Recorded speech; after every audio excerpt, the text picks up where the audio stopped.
სახელითა მამისათა დაზისათა დასულისა წვიდისათა ჩვენთან არის მერთი. დიდება და მადლობა ღმერთს დღევანდელი დღისათვის. გიოცავთ მართლმადიდებლობის ზეიმს.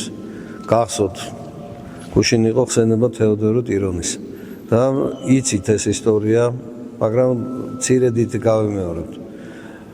როდესაც მართლმადიდებლობა იქნა აღიარებული და ნება დართული მორწმუნეთათვის, ეს არის კონსტანტინე დიდის პერიოდი, მაშინ რა თქმა უნდა განსხვავებული აზრი, როგორც დღეს იტყვიან, განსხვავებული აზრის, ანუ სხვა რჯულის მიმდევარი, რჯულიანი თუ რჯულო, ყველა არ დათანხმებულა ამას. მაგალითად იყვნენ ეკლესიაში შეფარვით მტრები ქრისტიანობის, მართლმადიდებლობის, არიოზის მიმდევრები, არიანელები, რომლებიც მოჩვენებითად აღიარებდნენ მართლმადიდებლურ სწავლებას უფლის შესახებ სამებაზე, მაგრამ გულში შინაგანად სახარების სიტყვას თუ დავესესხებით, იყვნენ ტაცებელი მგლები, ანუ კრავის ქოხში გამოწყობილი მგლები, რომლებიც ეკლესიას შიგნიდან არღვევდნენ. მოკლედ შეურაცხყოფდნენ წესს, ჩვევას და სწავლებას. და აი ერთ-ერთი იმპერატორის დროს, როდესაც დიდმოწამე თეოდორე ტირონი წამებით აღესრულა, იმპერატორმა გადაწყვიტა, რომ შეურაცხყოფა მიეყენებია მართლმადიდებელი მრევლისთვის და უბრძანა ქალაქის თავს, რომ ბაზარში ყველა პროდუქტი ნაკერპავის შესლით შეებღალათ. და შემდეგ, როდესაც ამას ქრისტიანები უცოდინრობის გამო შეიძენდნენ და თქვათ შეიმზადებდნენ საკვებს, შემდეგ ყოფილიყო საყვედრებელი და დასაცინი. მაგრამ ქალაქის ეპისკოპოსს გამოუჩნდა თეოდორე ტირონი და უთხრა გააფრთხილა, რომ არაფერი არ შეეძინათ საკვები და შეემზადებინათ დამბალი, ხორბალი, რომლითაც ერთი კვირის განმავლობაში შეძლებდნენ, რომ ეს მარხვის პირველი პერიოდი დაეცვათ სიწმინდით. მართლმადიდებლობა არის დიდი ჯილდო ღვთისაგან მოცემული ჩვენზეთ, იმიტომ რომ გვასწავლის ერთგულებას, გვასწავლის თავდადებას, ქრისტეს სიყვარულს, ქრისტეს სიყვარულით მოყვასისადმი სიყვარულს. მართლმადიდებლობა არის ძალა, როგორც სახარება ამბობს, ჯვარი და ჯვარცმული არის მორწმუნეთათვის ძალა და შეწევნა, ხოლო ურწმუნოთათვის სიცოცხლე და სიგიჟე.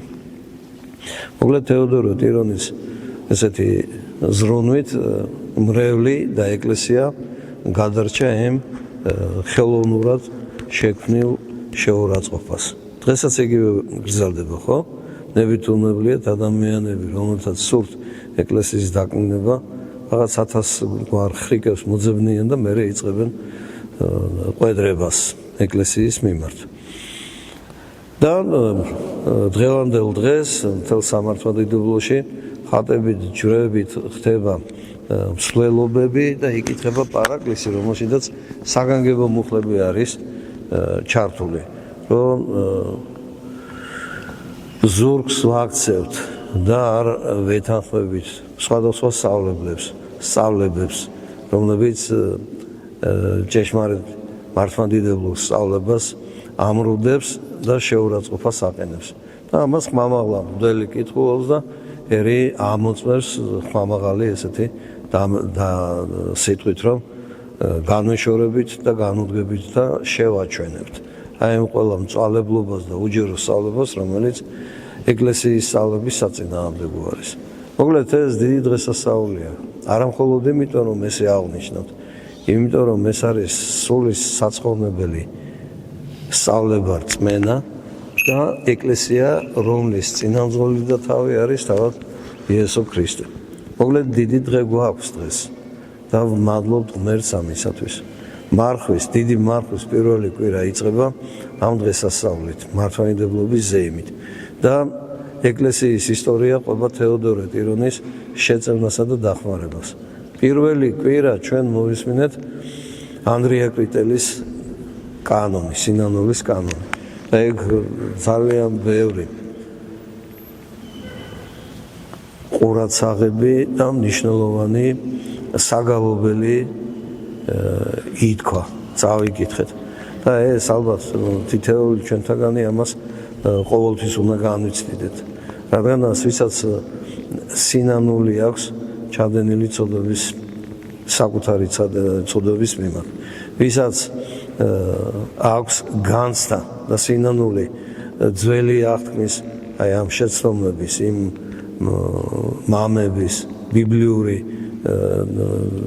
წინაპრების, ასე ვთქვათ, აი იმ შეცდომებისა, მაშინ ის თავადაც უკვე იქნება სიფხიზლით და სიფრთხილით. ეს არის ძალიან მნიშვნელოვანი, რომ ჩვენ საღვთო წერილი უნდა ვიცოდეთ. ჩვენი სარწმუნოება მხოლოდ სანთლის დანთებაზე არ უნდა იწყებოდეს და მთავრდებოდეს. როგორც მოციქული ამბობს, სარწმუნოებას შინა მეცნიერებას ეძებდეთ, ანუ კითხულობდეთ უნდა და მამების სწავლებას, სახარების განმარტებას, გულს, გონებას, ყურს უნდა უთმობდეთ, რომ შევიმეცნოთ რა არის მართლმადიდებლობა, ჭეშმარიტება. დღევანდელი დღე არის ჩვენთვის ზალა და სიხარული. დღევანდელი დღე არის ჩვენთვის კიდევ ერთი დამატებით შეიძლება ითქვას ძალა, მოწმობა იმისა, რომ ეს მარხვა, ხანგრძლივი მარხვა გავლიოთ მოთმინებით, ღვთისადმი იმედითა და ღვთისადმი მორჩილებით, რომ საკუთარ თავს მივცეთ, სულს მივცეთ იმისი საშუალება, რომ მარხვის ლოცვით მყუდროებაში საკუთარი თავი დავინახოთ უფრო უკეთესად და ღმერთს შევავედროთ ჩვენი სულის ცხონება. გილოცავთ დღევანდელ დღეს. ვმადლობთ ყველაფრისათვის უფალს და ვევედრებით.